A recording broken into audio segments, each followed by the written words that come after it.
कार्तिक मास महात्म्य अध्याय 6। इसमें हम श्री विष्णु जी की प्यारी तुलसी जी की परिक्रमा के बारे में श्रवण करेंगे।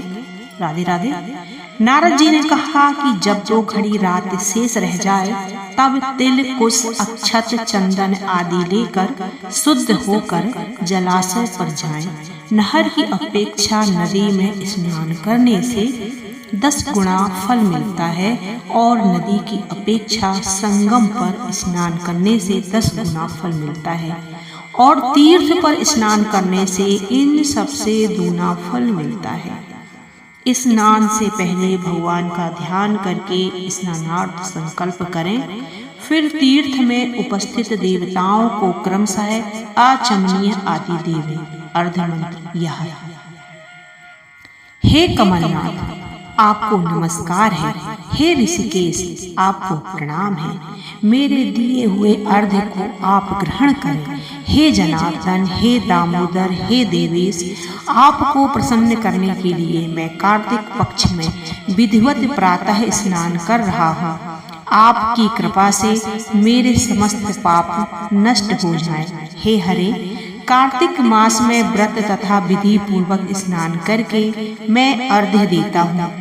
आप राधिका सहित ग्रहण करें। हे कृष्ण, हे प्रबल राक्षसों का नाश करने वाले भगवान, हे पापनाशक, कार्तिक मास में नित्य प्रति दिए हुए मेरे इस अर्घ्य द्वारा कार्तिक स्नान का व्रत करने वाला फल मुझे प्राप्त हो।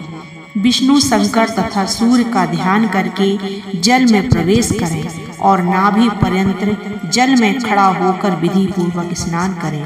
गृहस्थी तिल और आंवले का चूर्ण लगाकर विधवा स्त्री व जति तुलसी की जड़ की मिट्टी लगा के स्नान करें।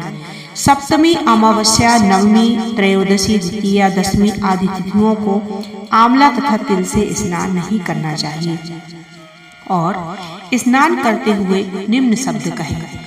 जिस भक्ति भाव से भगवान ने देवताओं के कार्य के लिए 3 प्रकार का रूप धारण किया था, वही पापनाशक भगवान विष्णु अपनी कृपा से मुझे पवित्र बनाए।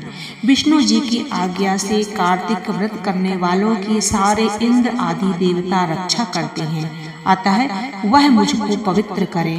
बीजों, रहस्यों तथा यज्ञों सहित वेदों के मंत्र कश्यप आदि ऋषि, इंद्र आदि देवता मुझे पवित्र करें। गंगा आदि सभी नदियों, संपूर्ण तीर्थ, 7 समुद्र और समस्त जलाशय मुझको पवित्र करें। इन शब्दों को कहकर स्नान करने के पश्चात व्रती हाथ में पावित्री धारण करके देवता, ऋषि, मनुष्यों तथा पितरों का विधिवत तर्पण करते समय जितने भी तिल तर्पण में रहते हैं, उनसे वर्ष पर्यंत व्रती के पितृगण स्वर्ग में वास करते हैं। तत्पश्चात व्रत करने वाला जल से निकलकर शुद्ध वस्त्र पहनकर भगवान विष्णु का पूजन करे। समस्त तीर्थों के सारे देवताओं का स्मरण करके भक्ति पूर्वक भगवान विष्णु को अर्घ्य देवे। अर्घ्य मंत्र का अर्थ यह है। पवित्र कार्तिक मास में मैंने स्नान किया है। हे विष्णु जी, राधा के साथ आप मेरे दिए अर्घ्य को ग्रहण करें। तत्पश्चात चंदन, फूल और तांबूल, पान आदि से वेद पाठी ब्राह्मणों का श्रद्धा पूर्वक पूजन करें और बार बार साष्टांग प्रणाम करें। फिर एकाग्र चित्त से भगवान विष्णु की प्यारी तुलसी का पूजन करें, उनकी परिक्रमा करें तथा उनको प्रणाम करें। हे देवी, हे तुलसी, देवताओं ने ही प्राचीन काल से तुम्हारा निर्माण किया है और ऋषियों ने तुम्हारा पूजन किया है। हे विष्णु की प्यारी तुलसी, आपको प्रणाम है। आप मेरे सब पापों का नाश करो। इस प्रकार भक्ति पूर्वक जो लोग कार्तिक व्रत का अनुष्ठान करते हैं, वह संसार में सुखों को भोगते हैं और अंत में मुक्ति को प्राप्त करते हैं। बोलो कार्तिक महात्म्य कथा की जय। राधे राधे। विष्णु भगवान की जय।